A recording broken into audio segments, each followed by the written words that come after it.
con Enrique Perret. Él es internacionalista y está en Washington. ¿Cómo estás, Enrique? Buenos días. Adela, buenos días. Un gusto saludarte a ti y a tu auditorio. Igualmente, aquí es un día festivo. Así es que, Sí, pero aquí andamos y te agradezco mucho que estés con nosotros. Enrique, pues, ¿qué representa en esta materia el regreso de Donald Trump a la presidencia de Estados Unidos? ¿Lo ves claramente cumpliendo estas promesas de campaña?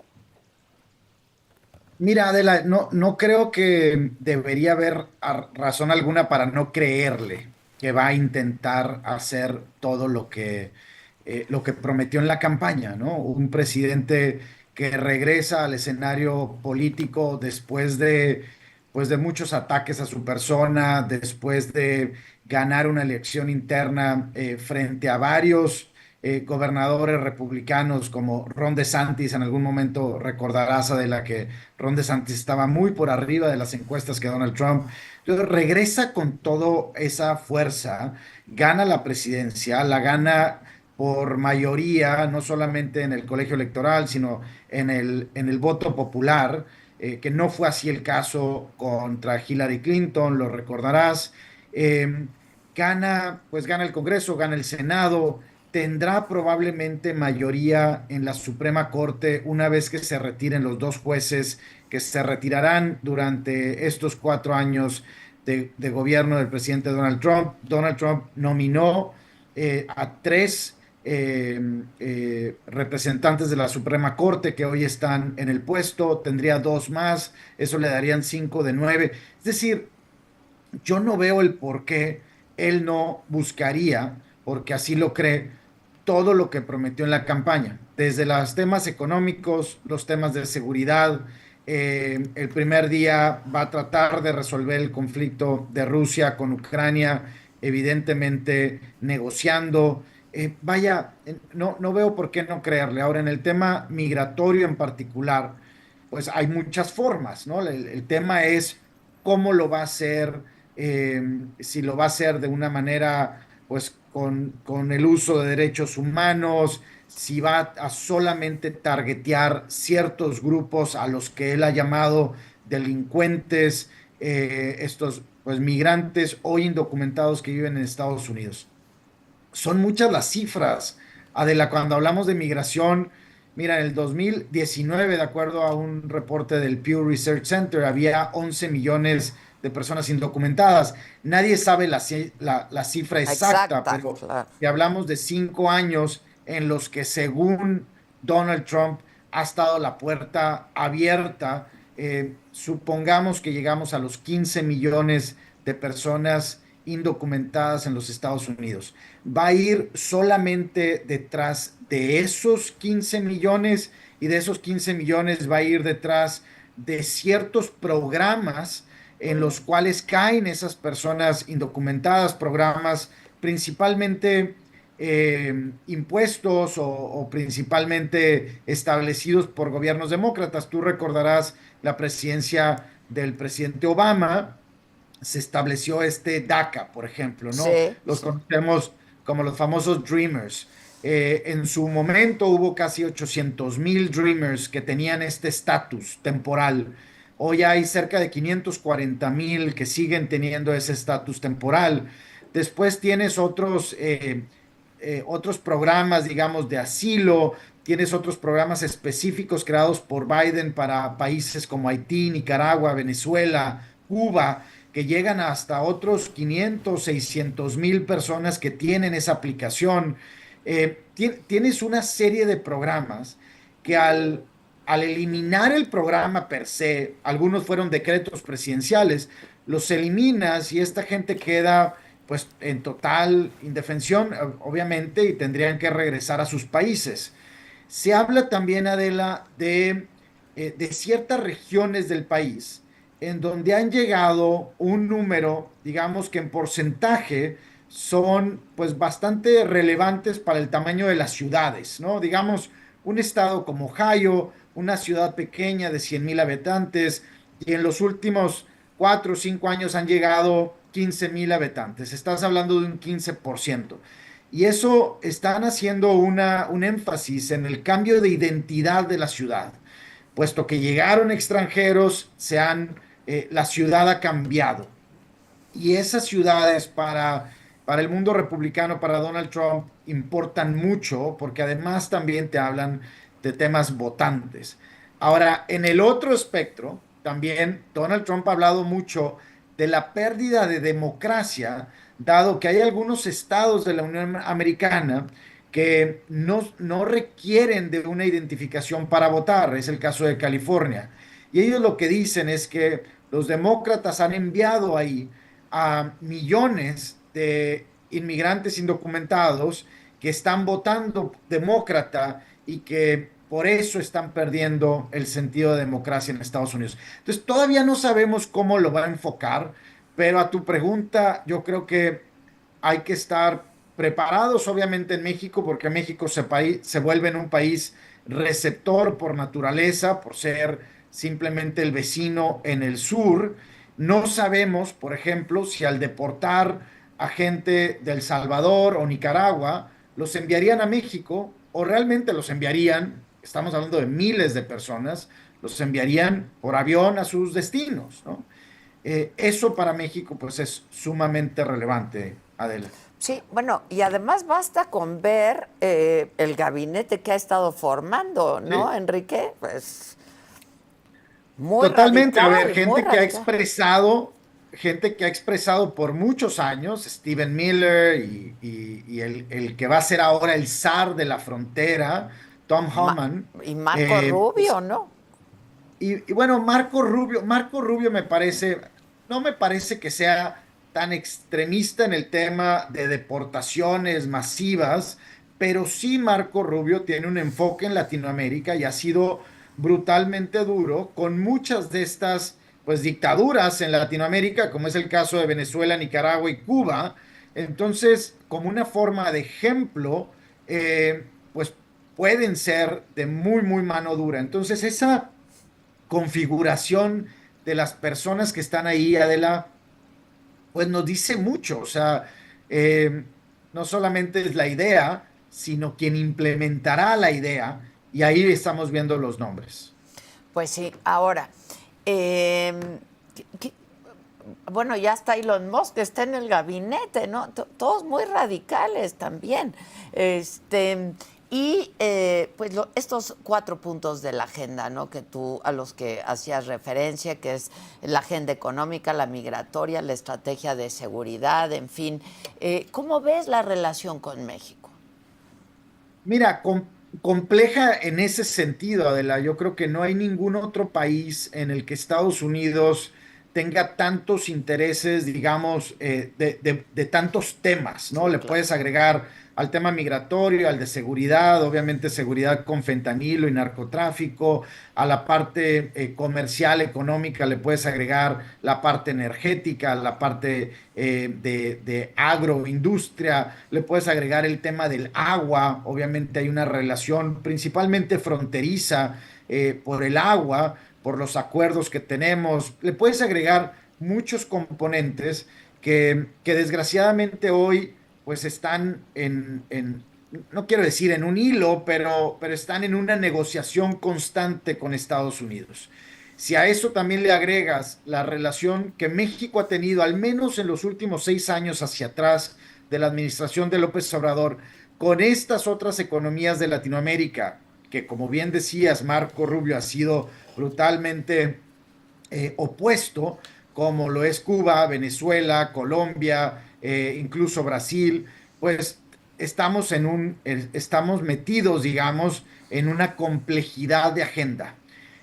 Me parece que se puede llevar, Adela, o sea, creo que hay, si lo compartimizamos, perdón la palabra, pero digamos, si diferenciamos la negociación de migración, la negociación de seguridad, la negociación de agua y la negociación comercial a través de la revisión del USMCA o TEMEC, como lo conocemos en México, podemos ir llegando a soluciones, me parece, benéficas para México, Estados Unidos, incluso Canadá en la parte de Norteamérica.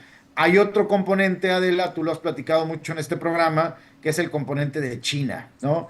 Y China tiene, o sea, la participación de China en este bloque de Norteamérica, inversiones, comercio, importaciones, y el componente China tiene componente en todos, en la parte de seguridad, en la parte de migración, en la parte de fentanilo, en la parte comercial. Necesitamos ser en México muy estratégicos para con nuestro socio comercial número uno, que es Estados Unidos, para llegar a soluciones prácticas con ellos. Eh, Ahora, es una negociación distinta a la que se hacía con la administración Biden. Es una administración muy, muy distinta con un presidente, como lo decíamos en un principio, como llega Donald Trump, pues sumamente empoderado, con Congreso, con Senado, Sí, claro. vaya, con todo de su lado, digamos, para sentarse a la mesa y negociar de manera muy, muy fuerte, ¿no? Ahora, sobre estos centros de detención, Sí. pues podríamos estar hablando de una crisis humanitaria muy importante y un abuso de derechos humanos, en fin. Mira, lo hemos visto, Adela, cuando hablas de este centro de detención, creo que a todos se nos viene Las a la imágenes, ¿sí? imagen, a la mente, los niños, las mujeres, Separados de las su familia. familias, con estas mantas espacial, que eran mantas creadas para el espacio, pero que te dan calor. Así, digo, en algunos casos los niños separados de sus familias. Lo hemos visto en ambas administraciones, ¿no? No solamente republicanas, lo hemos visto también en administraciones demócratas. Hay que recordar también al público, el presidente Obama, le decían el presidente en jefe de deportaciones, ¿no? Sí. Porque deportó casi 1.5 millones de personas. Claro, a lo largo de 8 años y a lo mejor no de una manera tan drástica como se está haciendo. Y creo que, Adela, a ver, creo que todos los países tienen reglas y hay cierta legalidad y yo no estoy juzgando a Estados Unidos por decidir regresar a gente que no está documentada. El tema de las formas, mira, tú estás poniendo ahí en imagen estos centros de detención. Incrementar esos centros de detención te habla mucho de la forma que quieren llevarlo a cabo. Y no solamente es los que podrían estar buscando regresar, deportar, pero también el trato que se le va a dar de ahora en adelante a los que quieran ingresar, ¿no? Entonces, pues digo, preocupante desde el punto de vista de la forma, el cómo lo expresan como un plan de incremento de estos centros de detención. eh, Vaya, esperemos, Adela, que mucho de esto pueda ser negociado con muchos de los países.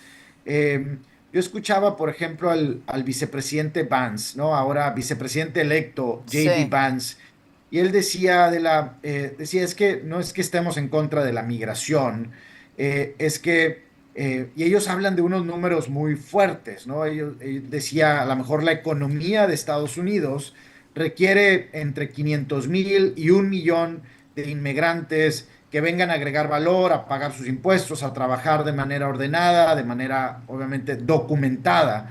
Y hay que decir, Estados Unidos tiene muchos programas, muchos tipos de visas por los cuales Estados Unidos recibe a muchos migrantes. En Estados Unidos viven 55 millones de personas no nacidas en Estados Unidos, Adela.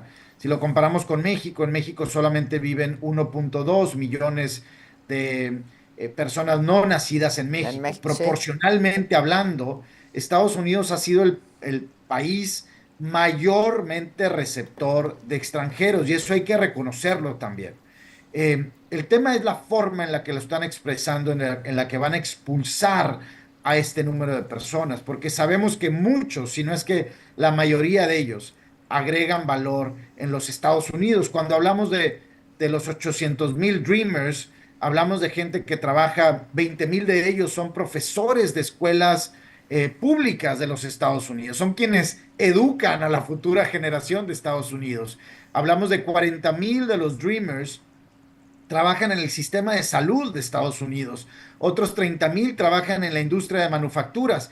Entonces, ahí es cuando decimos Estados Unidos se estaría metiendo un balazo en el pie al expulsar a esta gente tan talentosa que llevan más de 15 o 20 años viviendo en Estados Unidos y que su primer idioma es el inglés. Sí, claro. Entonces, esa forma de hacer las cosas es la que necesitamos prestar atención y veamos cómo lo ejecutan. Pues vamos a ver qué es lo que pueda llegar a pasar, porque sí, por supuesto que nos hablan de centros de detención. Yo, de hecho, viajé, me acuerdo, para hacer historias al respecto y Sí. nos viene esto, estas imágenes inmediatamente, ¿no? Familias separadas. Sí, te vienen esas imágenes, Adela. Yo soy de la frontera, soy de Piedras Negras, Coahuila, es donde, en frontera con Eagle Pass, es donde se pusieron este alambre de púas por el gobierno estatal de Abbott. Y vaya, pues son medidas, digamos, un poco inhumanas, ¿no? Sabiendo que hay una necesidad extrema de los migrantes que no están migrando por quererlo hacer, sino por una necesidad, en su mayoría es una necesidad extrema, de una crisis humanitaria, como tú bien lo señalas, en algunas de sus ciudades o países, ¿no? Pero también, y Adela, tú lo decías, no solamente las personas que están nombrando Donald Trump en su gabinete, pero también muchos gobernadores, muchos Sí. alcaldes, agencias que hoy se sienten muy empoderadas ante, obviamente, su jefe, expresándose de esta forma. Y lo hemos visto en muchas de las acciones unilaterales que deciden algunos estados fronterizos, algunas ciudades fronterizas, y esa ola, digamos, o esa bola de nieve es la que negativa, es lo que no queremos que suceda.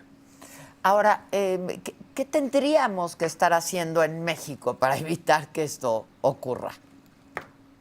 Mira, a ver, yo creo que México sí ha dado muchos pasos. Evidentemente, las olas de migrantes de los últimos 6 años, tanto en la administración de Donald Trump, después en la administración de Joe Biden, eh, digamos que alimentaron esta idea dentro del gobierno mexicano, de la sociedad incluso mexicana, de los empresarios mexicanos, empresarias mexicanas. En México también hay una escasez de mano de obra en algunos segmentos que requieren también a lo mejor traer gente de otros países, preparados o prepararlos para esos trabajos. Estamos hablando de choferes, de tractocamiones, estamos hablando del campo mexicano, estamos hablando de la construcción en México, estamos hablando de algunos estados del sur, sureste de México que necesitan mano de obra. Entonces, México se tiene que volver un aliado, Adela, de los Estados Unidos en la administración y manejo de los flujos migratorios. Y Estados Unidos no nos ha visto como un aliado, nos ha visto simplemente como un país de paso en el que nosotros alimentamos ese paso, a veces incluso incentivamos el paso hacia el flujo norte, en muchos casos, evidentemente, la participación del crimen organizado. Lo vimos, aquel caso, recordarás, Adela, en San Antonio, en donde encuentran un contenedor, con gente, vaya, muerta dentro del contenedor, Sí, y claro. me parece, pues era obviamente relacionado con el crimen organizado en México. Entonces, México necesitamos ser más estratégicos en la comunicación con Estados Unidos y en esta alianza de largo plazo con Estados Unidos en la parte migratoria. Ahora, pues han sido flujos extraordinarios, Adela, no por causa de México, sino por situaciones ajenas a No, México México, y a claro. factores ajenos. Cuando tú ves la movilidad mundial, no solamente en nuestro continente, pero cuando ves incluso de dónde provienen quienes están llegando a la frontera sur de México, lo que ha sucedido en el Darién, por ejemplo, pues son temas ajenos a México, al gobierno mexicano, obviamente, y a la población mexicana. Estás hablando de más de 100 nacionalidades que pasan por México.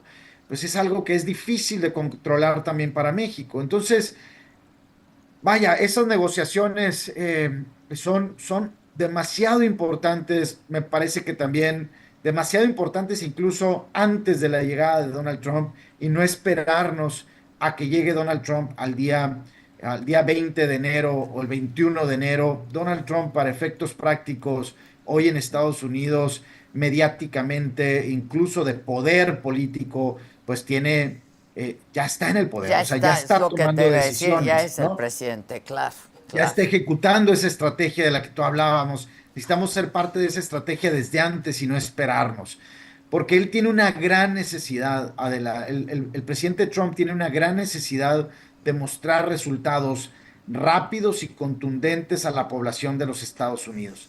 Va a querer resolver el tema migratorio de manera muy rápida y creo que lo va a hacer con México o a pesar de México y me parece que ahí más bien hay que ser estratégicos y Sí, sumarnos mejor que a sea eso. con nosotros, ¿no? Sí, Pues sí. pues sí, sin duda. Te agradezco mucho. Muchísimas gracias, Enrique, y te mando un abrazo desde aquí. Adela, Gracias. saludos a toda tu audiencia y pues feliz holiday para Pues ustedes, sí, feliz muchas día gracias. vacacional. Ya va a ser el Thanksgiving por allá. Es el segundo puente, ¿no? En este mes que tenemos, en noviembre, sí, sí, sí, sí. Muy bien, pues muchas gracias. Te mando un abrazo, Enrique. Gracias.